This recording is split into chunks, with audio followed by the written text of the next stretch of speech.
নিত্য নতুন ক্ষেপণাস্ত্র পরীক্ষা এমনকি আত্মমহাদেশীয় পরমাণু ক্ষেপণাস্ত্র পরীক্ষা চালিয়ে প্রতিনিয়তই আলোচনায় আসে উত্তর কোরিয়া। তবে এবারে নৌশক্তিতে ভয়ঙ্কর হয়ে ওঠার বার্তা দিল দেশটি। বন্দর শহর নামপোতে চোহিয়ান নামের একটি ৫,০০০ টনের ডেস্ট্রয়ার যুদ্ধজাহাজকে নিজেদের নৌবাহিনীতে আনুষ্ঠানিকভাবে অন্তর্ভুক্ত করেছে উত্তর কোরিয়া। নৌবাহিনীর কমিশন অনুষ্ঠানে প্রধান অতিথি হিসেবে উপস্থিত থেকে এই ঘোষণা দেন দেশটির সর্বোচ্চ নেতা কিম জং উন।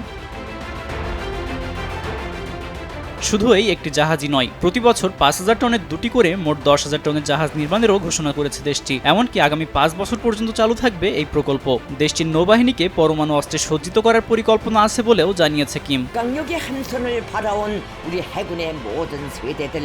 চোহিয়ানকে কমিশন করার আগে টানা ১৪ মাস জাহাজটি পরীক্ষামূলকভাবে ব্যবহার করেছে উত্তর কোরীয় নৌবাহিনী। কেএনসির প্রতিবেদন অনুযায়ী যুদ্ধজাহাজটি উত্তর কোরীয় নৌবাহিনীর সবচেয়ে শক্তিশালী অস্ত্রগুলো দিয়ে সজ্জিত করা হয়েছে। পাশাপাশি গত এপ্রিলে জাহাজ থেকে পরীক্ষামূলকভাবে ক্রুজ ক্ষেপণাস্ত্র নিক্ষেপ করা হয়েছে। দেশটির শক্তিশালী এই নৌ যুদ্ধজাহাজগুলো পূর্ণ কার্যক্রম শুরু করলে তা হুমকি হতে পারে দক্ষিণ কোরিয়া, জাপান এমনকি অঞ্চলের মার্কিন ঘাঁটিগুলোর জন্যও। আব্দুল মালেক, RTV।